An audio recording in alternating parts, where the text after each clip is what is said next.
must be shot at sight. Houses and buildings on either side will be demolished. Over. আমার বাবাকে মনে করলে আমার প্রথমেই মনে হয় আমার একজন বন্ধু। জ্যোতির্ময় গুহ ঠাকুরতাকে আমি প্রথম জানি ব্যক্তি হিসেবে, এবং সেই জানাটা ঘটে একটা পত্রিকার কারণে। কলকাতায় প্রেসিডেন্সি কলেজে আইএসসি পড়ার সময় উপমহাদেশের অন্যতম দার্শনিক বিপ্লবী মানবেন্দ্রনাথ রায় সম্পর্কে জানেন জ্যোতির্ময়। মধুর আমার মায়ের হাসি চাঁদের বুকে ঝরে। আমি তো তোর লগেই থাকতে চাই, কিন্তু তুই তো এখানে বেখপ্পা অবস্থায় কইতাছস যে তুই এখানেই থাকবি, যাবি না কিছুতেই কলকাতায়।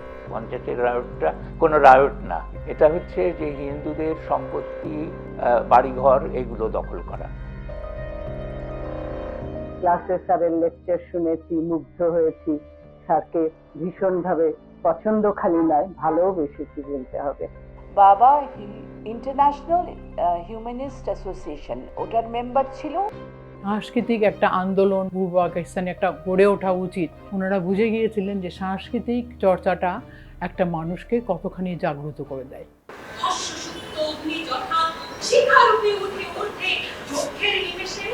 একদিন হঠাৎ করে আমার রুমের সামনে স্যার এসে বললেন যে মনি চৌধুরী তার একটা নতুন নাটক করবে, আমার কাছে বলেছেন যে হলে কোনো ছেলে আছে কিনা নাটক করার মতো, তা আমি তোমার নাম বলেছি। জগন্নাথ হলে উনি প্রভোস্ট ছিলেন, বললেন এই ছেলেগুলোকে রেখে আমি কোথায় যাবো। 25শে মার্চের রাত্রে যখন গুলিগালাগুলো শুনি তখন একটু বেশি বেশি মনে হয়েছিল। এখানে একটা টেবিল ছিল, বাবা খাতা দিচ্ছি, বাবাকে বললো আপ প্রফেসর সাহেব হ্যাঁ, তো উনি বললেন হ্যাঁ হ্যাঁ ইয়েস। তখন যখন খুব কেঁদেছিলাম তখন একটা নার্স সে আমাকে জড়িয়ে ধরে বলল, আজ কিছুতেই যায় না, যায় না, যায় না মনের ভার